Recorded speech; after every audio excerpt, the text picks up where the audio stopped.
देश में बेरोजगारी एक बड़ी समस्या बन गई है। चाहे राजस्थान हो, चाहे बिहार हो, चाहे उत्तर प्रदेश हो। देश के कई ऐसे राज्य हैं जहां पर बेरोजगारी दर बढ़ती चली जा रही है। पढ़ा लिखा युवा नौजवान वो सड़कों पर प्रदर्शन करने को मजबूर है नौकरी मांगने के लिए।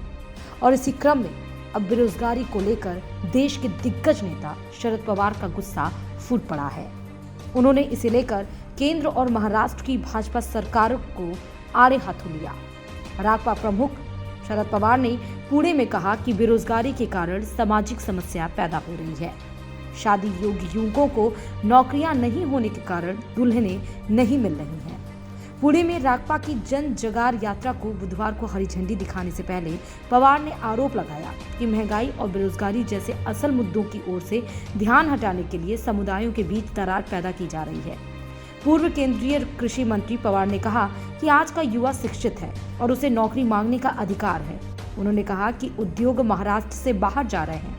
मौजूदा उद्योगों को कोई प्रोत्साहन नहीं दिया जा रहा है और नए व्यवसाय स्थापित करने के लिए कोई अवसर नहीं दिया जा रहा है। इससे बेरोजगारी बढ़ रही है। राकपा नेता पवार ने अपने भाषण में कहा कि वे एक बार अपनी यात्रा के दौरान एक गांव के चौराहे पर 25 से 30 साल के 15 से 20 युवकों के बीच पहुंचे। उनसे पूछा कि उन्होंने क्या पढ़ाई की।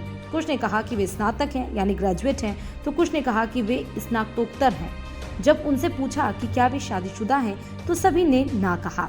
शादी नहीं होने की वजह पूछी तो युवकों ने कहा कि कोई भी उन्हें दुल्हन देने के लिए तैयार नहीं, क्योंकि उनके पास कोई नौकरी नहीं। आगे पवार ने कहा यह समस्या महाराष्ट्र के ग्रामीण इलाकों में ज्यादा सुनी जा रही है। पवार ने कहा कि रोजगार को बढ़ावा देने की नीतियों को अपनाने के बजाय समुदायों और धर्मों के बीच विभाजन पैदा करने का प्रयास किया जा रहा है। दो समुदाय के बीच नफरत पैदा करने के लिए बेतरतीब ढंग से कुछ मुद्दे बनाए जाते हैं। वे ऐसा क्यों कर रहे हैं? क्योंकि वे उन वादों को पूरा नहीं कर पाए हैं जो चुनाव के दौरान किए थे।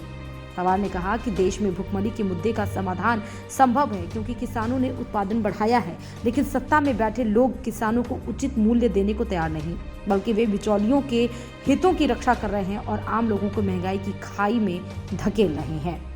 Bureau report, Dainik Bhaskar.